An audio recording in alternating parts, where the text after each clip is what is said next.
Open challenge, open challenge. Azhari ছেলে মাঠে থাকবে, যত সেলফি বন্ধুরা আসুক না কেন, আজহারি সাথে এখন টক্কর হতে পারে না। এটা ইসলামের ভালোবাসা, এটা কোরআনের ভালোবাসা। এটাকে যে যত বেশি দমাইতে চাইবে, এটা ফুলে ফেটে তত বেশি সামনে দিকে এগিয়ে যাবে, ঠিক না? এই গণচোয়া রুখে দেওয়ার সাধ্য কারো কাছে নেই। আমি দোয়া করি আজকে এই মাহফিল থেকে আগামী বছর আবার এই মাঠে মাহফিল হবে, মাল্টিফ্যাক্টস লিমিটেডের উদ্যোগে আয়োজন হবে এই মাহফিলটা, এবং আগামী বছর আমাদের বিশ্বাস আছে আজহারি সাহেব মাঠে কথা বলবেই বলবে ইনশাআল্লাহ। আল্লাহ বাংলাদেশের নিরাপদের সঙ্গে ফিরাই নিয়ে আসুন সকলে, আমিন। মাশাআল্লাহ পরিবেশ অনেকটাই শান্ত, মাশাআল্লাহ। ওকে, মেহেরবানি করে আর কোনো সাউন্ড আমি চাই না। যুবক ভাইরা আপনারা কেমন আছেন সবাই? আলহামদুলিল্লাহ। আলহামদুলিল্লাহ। আজকে মাহফিলের যুবক ভাই আছেন, সিনিয়ররা আছেন, এবং আমার এই প্রোগ্রামটা নেওয়ার জন্য অনেক আগেই সবার যোগাযোগ করেছে, অনেক আগে কথা বলেছে। তো যেখানে আজহারি সাহেব আসছে সেখানে আমি আর কি বলবো, এখানে তো আমার বড় কোনো অপশন নাই, আমি তখনই ডেট রেখেছি। তো আজকে এই প্রোগ্রামে সবাই বসতে পেরেছি, আমরা সবাই খুশি না বেজা? সকলে মন খুলে পড়ি আলহামদুলিল্লাহ। কালামুল্লাহ মাজিদ থেকে তেলাওয়াত করবে আজকে বিশ্বজয়ী হাফেজ কারি মাওলানা মুহাম্মদ জাকারিয়া। করেছে? আচ্ছা, আল্লাহ তাকে নেক হায়াত দান করুন, সকলেই পড়া আমিন। প্রধান অতিথি রয়েছেন ডক্টর মিসবাহ ফারুকী, ব্যবস্থাপনা পরিচালক, মাল্টিফ্যাক্টস লিমিটেড। স্যার আপনি নাকি? আসছে কি? আসতেছে, আচ্ছা দেখা হবে। এই নামটা আমি আজহারি মুখে শুনেছিলাম এই মাহফিলের সময়। আজকে এই মাহফিলে আমি যে দোয়া করি আল্লাহ তাকে নেক হায়াত দান করুন, সকলে পড়া আমিন। আজকের প্রোগ্রামে সভাপতি রয়েছেন আলহাজ মীর আসাদুজ্জামান তুলা, কাউন্সিলর 6 নং ওয়ার্ড, গাজীপুর মহানগর, গাজীপুর। উনি কি আসছে? আচ্ছা, আসবে। মাহফিল ব্যবস্থাপনা কমিটির পক্ষে আছেন মোহাম্মদ আবু শিহাব, আরো রয়েছেন জনাব সালমান ফারুকী, আরো রয়েছেন জনাব আব্দুল কুদ্দুস। আসছে? আচ্ছা স্যার আছে এখানে। আচ্ছা, সবার জন্য আমরা দোয়া করি, স্যারের জন্য দোয়া করি। মাইক্রোফোনের দূরে বলতে সাউন্ড কে করছে না, তাই? আচ্ছা আচ্ছা, ঠিক আছে, লাগাই দিতে হবে। আমি সবার জন্য দোয়া করি আল্লাহ সবাইকে ইসলামের খাদেম হিসেবে কবুল এবং মঞ্জুর করে, সকলে মন খুলে পড়া আমিন। তো আমরা যেহেতু অনেক বড় একটি মাহফিল, ভূমিকায় আমরা বেশি সময় নিব না ইনশাআল্লাহ। তবে এতটুকু কথা বলেই আমি আমার তাফসীর শুরু করতে চাই। যে দেশের যুব সমাজ ইসলামকে এত বেশি ভালোবাসে, এই দেশে কিছু থাক বা না থাক, ইসলাম ছিল, আছেই, থাকবে। এবং অনেকে দেখবেন ইসলামের বিপক্ষে কথা বলে, অনেক নাস্তিকবাদ আমাদের বাংলাদেশে আছে। মাঝে মাঝে বলে আমার নবীর নাকি চরিত্রের সমস্যা, এই জন্য যে আমরা যেন আয়েশাকে মাত্র 6 বছর বয়সে বিয়ে করেছি। নাউজুবিল্লাহ বললেন না? এরকম নাস্তিক আমাদের বাংলাদেশে আছে, বাহিরেও আছে। তারা আমাদের ব্রেইনকে ভারী করতে চায়, উলট পালট বলে আমাদের বিশ্বাসকে আঘাত করতে চায়। আমাদের কথা হচ্ছে একটা স্পষ্ট ভাষায়, তুমি আমার গাড়িটা আমি সহ্য করবো, বাপকে দাও সহ্য করবো, মাকে দাও সহ্য করবো, যাকেই দাও আই উইল বি পেশেন্ট, ধৈর্যশীল হব। বাট আমার স্পষ্ট বক্তব্য হচ্ছে, আমার সামনে আমার নবীকে নিয়ে কেউ বাজে কটূক্তি বলবে, বাজে কথা বলবে, আমি আসিফ সাহেব সহ্য করবো, কষ্টের গেলে সম্ভব হতে পারে না। প্রয়োজনে আমরা জীবন দেবো, রক্ত খাওয়াবো, বা নবীর সম্মানের ক্ষেত্রে কোন কম্প্রোমাইজ আমরা করতে পারবো না। অতএব নাস্তিকবাদীকে আমি বারবার বলছি, নাস্তিকরা সাবধান হয়ে যান। এদেশের মানুষ যেমন সম্মান করতে পারে, বেশি বাড়াবাড়ি করলে জুতা পরে দেশের মাটিও ছাড়া করতে পারে, দেখে না? আমরা প্রত্যেকটা মানুষকে ইমানের নূরে নূরান্বিত করে দিই, সকলেই মন করে পড়া আমিন। আজকে আমরা সংক্ষিপ্ত সময়ে যে কিতাব থেকে তাফসীর শুনবো, বলেন তো কিতাবটার নাম কি? কাশিমপুরে ভাবে আওয়াজ থেকে আসতে হতে পারে, জোরে কিতাবটির নাম কি? আল কোরআন। এই কোরআনে কোনো ভুল আছে? আসতে কেন, জোরে বলেন আছে? কোন সন্দেহ আছে?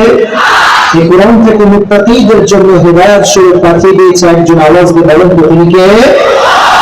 আল্লাহ তাআলা বলছেন যালিকাল কিতাবু লা রাইবা ফীহি হুদাল লিল মুত্তাকিন, এটা এমন একটা বই যে বইয়ে কোনো সন্দেহ নাই, সন্দেহের লেশ মাত্র নাই। মুত্তাকিদের জন্য এই বইটাকে গাইডলাইন করে পাঠিয়েছে একজন। আওয়াজ দিয়ে বলে তুমি কে? আচ্ছা, গাজীপুরের কাশিমপুরের ভাই আমাকে কিছু কথা জবাব দেন, একটু আনসার মি লাউডলি, ঠিক আছে? সাউন্ড থাকবে একদম উচ্চ কণ্ঠে, কারণ গাজীপুরের মানুষের কাপুরুষের সন্তান নয়, সব বীরপুরুষের সন্তান আমার সামনে বসে আছে। কোরআন যে পড়ে, যে মানে, যে বোঝে, তার ভাগ্যের চাকা কি বন্ধ হয়ে যায় না খুলে যায়? সে কি দুর্ভাগ্য হয়ে যায় না সৌভাগ্যবান হয়ে যায়? কিন্তু আমরা সবাই জানি যে মুসলমান হচ্ছে সৌভাগ্যবান জাতি, কিন্তু আমরা যা দেখতে পাচ্ছি সেটা হচ্ছে গোটা বিশ্বের প্রত্যেকটা প্রান্তে প্রান্তে একটা জাতি মার খায়।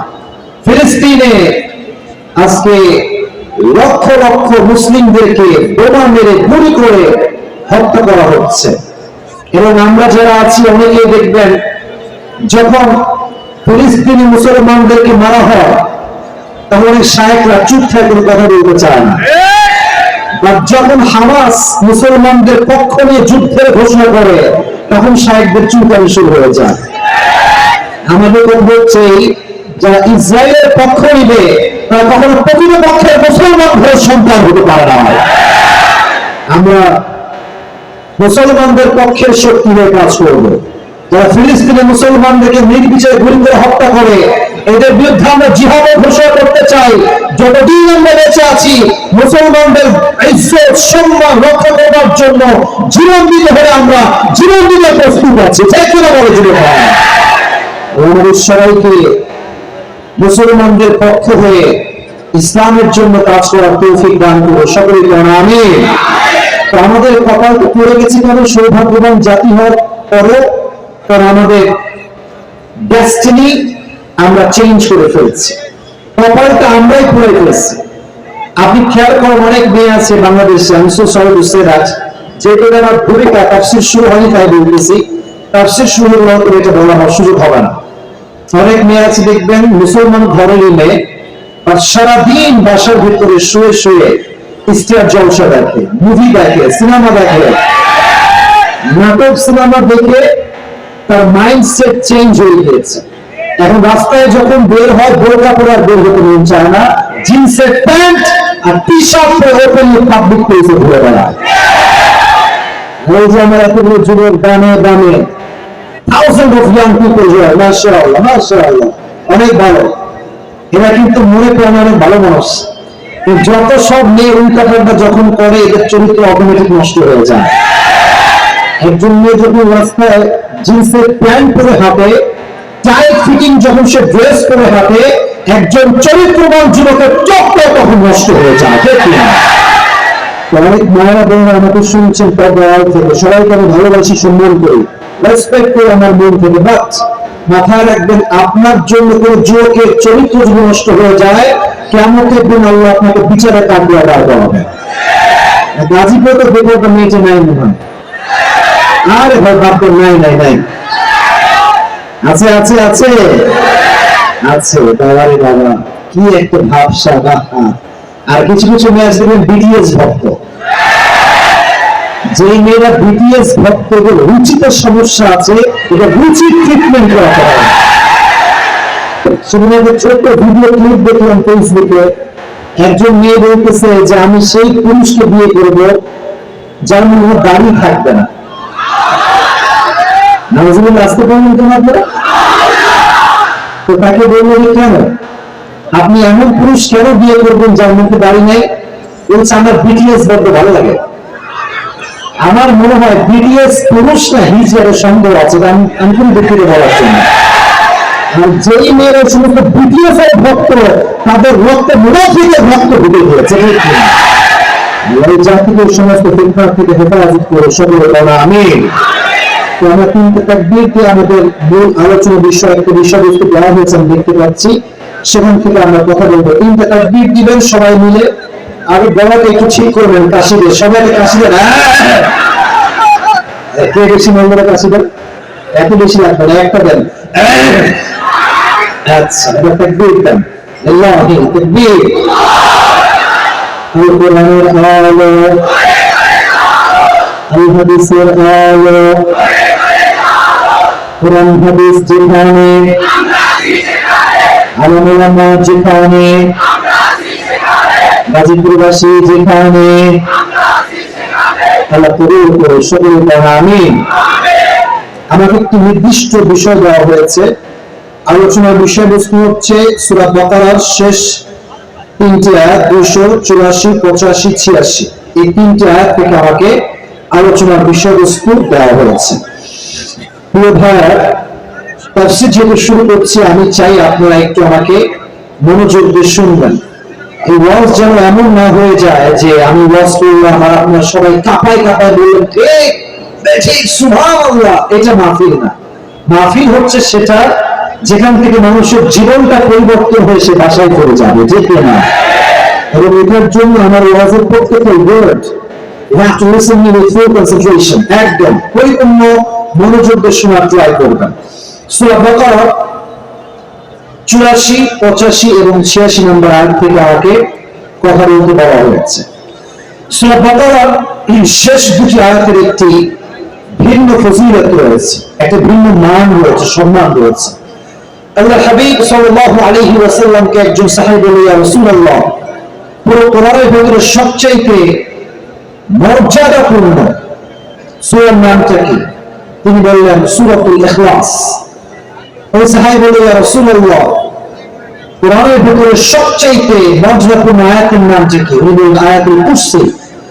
এবার সেই সাহাবী বলে, ইয়া রাসূলুল্লাহ, কোরআনে এমন কোন আয়াত রয়েছে যে আয়াতটা পড়লে আপনি মনে করেন আপনি লাভবান হবেন, আপনার উম্মত লাভবান হবে? কোন আয়াত রয়েছে? আল্লাহর হাবিব বললেন দুটি আয়াত রয়েছে যেটি পড়লে আমার উম্মত এবং আমরা সবাই লাভবান হব। সে দুটি আয়াত হচ্ছে সূরা বাকারার শেষ দুটি আয়াত। সুবহানাল্লাহ পড়লেন না সবাই? এই দুটি আয়াত কখন নাযিল হয়েছে?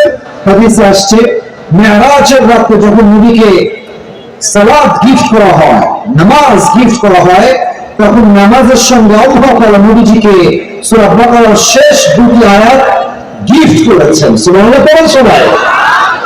এবং হাদিসে এসেছে যে ব্যক্তি সারা দিন কোরআন তেলাওয়াত করতে পারে না, কথা বুঝতে কোন সমস্যা আপনাদের হচ্ছে? আমার কথা কি বোঝা যায়? যায় যায় যায় যায় মনোযোগ দিয়ে শুনবেন। আল্লাহ হাবিবের হাদিস হচ্ছে যে ব্যক্তি সারাদিন কোরআন তেলাওয়াত করতে পারে না ব্যস্ততার কারণে, সে যদি ঘুমানোর পূর্বে সূরা বাকারার শেষ দুটি আয়াত তেলাওয়াত করে, তার সারাদিনের সমস্ত কাফারা মনে করেন এই দুইটা আয়াত দিয়ে সম্পূর্ণ হয়ে যাবে, যথেষ্ট হয়ে যাবে। সুবহানাল্লাহ পড়েন সবাই। কারণ এই সূরা বাকারার শেষ আয়াতের ফজিলত কোরআনে আছে না নাই? আছে। আসুন আমরা আয়াত ভিত্তিক তাফসীর শোনার চেষ্টা করি। 284 নম্বর আয়াত থেকে আমাকে কথা বলতে বলা হয়েছে। আল্লাহ তাআলা এই আয়াতে তার সার্বভৌমত্বের কথা তুলে ধরেছেন। সার্বভৌমত্বের ক্ষমতা একমাত্র মালিক একজন। আওয়াজ দিয়ে বলেন তো তিনি কে? তাবারাকাল্লাযী বিয়াদিহিল মুলক ওয়া হুয়া আলা কুল্লি শাইইন Kadir. All the praise to our Lord who has all the powers in his hand, and he is capable to do anything in this world and the next one. সব ক্ষমতা তার হাতে, তিনি যা চায় তাই করতে পারে। বলেন তো সে সত্তার নামটা কি? আল্লাহ।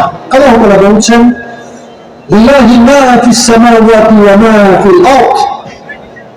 এই জমিনে এবং আসমান সমূহে যা কিছু আছে, যা হতে পারে, এই সব কিছু সৃষ্টি করেছে একজন। তিনি কে বলেন তো?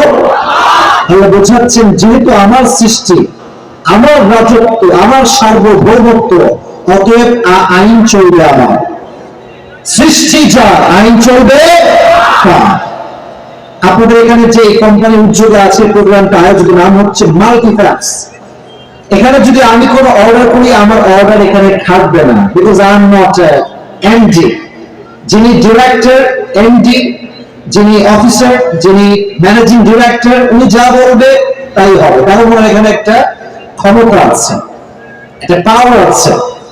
আমরা বলছে যার যার জায়গায় সেরা পৃথিবীতে, মানে পুরো পৃথিবী তো আমি আল্লাহর হাতে, পুরো সার্বভৌমত্বের ক্ষমতার মালিক তো আমি আল্লাহ তাআলা। অতএব যেহেতু পুরো পৃথিবীটা আমার, আইনে চলবে আমার, আর আমার আইনের বিরুদ্ধে যারা আইন তৈরি করবে তাদের বিরুদ্ধে মুসলমান অ্যাকশন নেওয়া শুরু করবে, ঠিক কিনা? ওয়াল্লাহি মা ফিস সামাওয়াতি ওয়া মা ফিল আরদ, আল্লাহ says in this ayah যে পুরো পৃথিবীতে, আসমানে, জমিনে যা কিছু আছে এই সব কিছু হচ্ছে আমার অধীনে আছে। এখন একটা বিষয় বলছেন, আপনাদের গাজীপুরে মাশাআল্লাহ অনেক বড় বড় কোম্পানি, গার্মেন্টস এর কোনো অভাব নাই। আচ্ছা, গার্মেন্টস এর কর্মী যদি বাহিরে গিয়ে ফাঁকিবাজি করে, উল্টা পাল্টা করে, মালিক কি এটা ধরতে পারবে সহজে? বুঝি নাই, পারবে? মনে করেন আমি একজন কোম্পানির স্টাফ, আমি সিসি ক্যামেরার ভিতরে আছি, কাজ ঠিকঠাক করলাম, বাইরে গেলাম, ফাঁকি দিলাম, আমাকে মালিক দেখতে পাবে না। কিন্তু আল্লাহ বলছে তুমি যদি আমাকে ফাঁকি দেওয়ার চেষ্টা করো, আমি তোমাকে দেখি কি দেখি না, আল্লাহ বলছে ওয়াইন তুবদু মা ফি আনফুসিকুম আও তুখফুহু ইউহাসিবকুম বিহিল্লাহ। আল্লাহ বলছে বান্দা, whether you reveal what's in your hearts or not doesn't matter, Allah will call you to account about it. আল্লাহ বলছে তুমি যা করো গোপনে কিংবা প্রকাশ্যে, এই সব কিছু একজন সত্তা দেখতে পায়, তুমি কে? যা কিছু আমাদের হৃদয়ে আছে আল্লাহ সব জানেন। তো আয়াত যখন নাযিল হলো, সাহাবায়ে কেরাম টেনশন, আল্লাহ আমাদের মাঝেরও হৃদয় মাঝে মাঝে উল্টা পাল্টা চিন্তা আসে, মাঝে মাঝে অনেকে আমাদের মাঝে এরকম আছে এটা নবীকে নিয়ে বাজে বাজে চিন্তা করে, আল্লাহকে নিয়ে বাজে বাজে চিন্তা, এটা it comes automatically এটা আসে, মাঝে মাঝে আসে। তাহলে এটাই কোনো গুনাহ হবে কিনা? আল্লাহ বলছে না। এদিকে তাকান, যদি কোনো বান্দা গুনাহের নিয়ত করে কিন্তু কোনো সিদ্ধান্তে না আসে, এই চিন্তায় তার কোনো গুনাহ হবে না, 1 নম্বর স্টেপ। 2 নম্বর স্টেপ হচ্ছে কোনো বান্দা গুনাহের চিন্তা করেছে, সিদ্ধান্ত করেছে, বা চূড়ান্ত পর্যায়ের সিদ্ধান্ত করে নাই, তার কোনো গুনাহ হবে না। 3 নম্বর স্টেপ হচ্ছে কোনো বান্দা গুনাহের চিন্তা করেছে, সিদ্ধান্ত করেছে এবং চূড়ান্ত পর্যায়ে সে সিদ্ধান্ত যে গুনাহটা আমি করেই ছাড়বো, এবং সে করতেও গিয়েছে গুনাহটা, বা পরিবেশের জন্য সে গুনাহটা করতে পারে নাই। এক্ষেত্রে 2টি মতামত, এক হচ্ছে আল্লাহ তাকে পাকড়াও করবে, এবং 2 নম্বর মতামত সবচেয়ে বেশি দামি, সেটা হচ্ছে আল্লাহ তার গুনাহটা না করা পর্যন্ত তার আমলনামায় কোনো গুনাহ অ্যাড করবে না। সুবহানাল্লাহ। সবাই কতটা দয়াময় তিনি, কতটা মায়াময় তিনি। যতক্ষণ বান্দা গুনাহের ইচ্ছা করে গুনাহ না করে, কোনো গুনাহ আমলনামায় লেখা হয় না। পক্ষান্তরে যদি কোনো বান্দা আমলের ইচ্ছা করে যে আমি অমুক আমলটা করবো, রাতে আমরা ঘুমাতে যাওয়ার সময় যখন নিয়ত করে যে আল্লাহ আজকে তাহাজ্জুদ করবো, নিয়ত দিয়ে খালেস যে আল্লাহ পড়েই ছাড়বো আজকে ইনশাআল্লাহ, বান্দা নিয়ত করার সঙ্গে সঙ্গে তার আমলনামায় তাহাজ্জুদের সওয়াবটা অ্যাড হয়ে যায়। সিস্টেম দেখেছেন ইসলামের কত সুন্দর সিস্টেম। গুনাহের ইচ্ছা করলে গুনাহ হয় না, এবং পাশাপাশি গুনাহের সিদ্ধান্ত করলে গুনাহ হয় না। গুনাহের সিদ্ধান্ত করে ফাইনাল করে করতে গিয়েও করতে পারেন নাই, তাও গুনাহ হবে না। কিন্তু সওয়াবের কথা নিয়ত করেছেন যে আমলটা করব, আপনি চিন্তা যে করেছেন এটাতে আপনি আল্লাহ সওয়াব দিয়ে দিবেন। সুবহানাল্লাহ পড়াশোনা না। এখন এই যে গোপনে কিংবা প্রকাশ্যে যা কিছু ঘটে, আল্লাহ বলছে আমি সব দেখতে পাই, এবং এটা যে বিশ্বাস করে সে হচ্ছে প্রকৃতপক্ষের মুত্তাকি। মুত্তাকি মানে হচ্ছে আমি যখন ঘরে বসে আছি, আমি ব্লু ফিল্ম দেখছি, অশ্লীল ভিডিও দেখছি, আমি হারাম রিলেশনশিপ করছি, মাথায় রাখবেন জানালা বন্ধ, দরজা বন্ধ, বা 7 আসমানের মালিক আরশ আজিমের মালিক তিনি আপনাকে দেখে কি দেখে না? দেখে। এবং এটা যে বিশ্বাস করে সেই হচ্ছে প্রকৃতপক্ষের আল্লাহ ভীরু বান্দা। তো এই যে আমরা সবাই মনে প্রাণে বিশ্বাস করি, আমরা যত দুর্নীতি আমাদের দেশে করি না কেন, হয়তো আমাদেরকে কেউ ধরতে পারছে না, বা সবাইকে মাথায় রাখতে হবে, কেউ না দেখলে দেখে একজন আওয়াজ দিয়ে বলেন তো তিনি কে?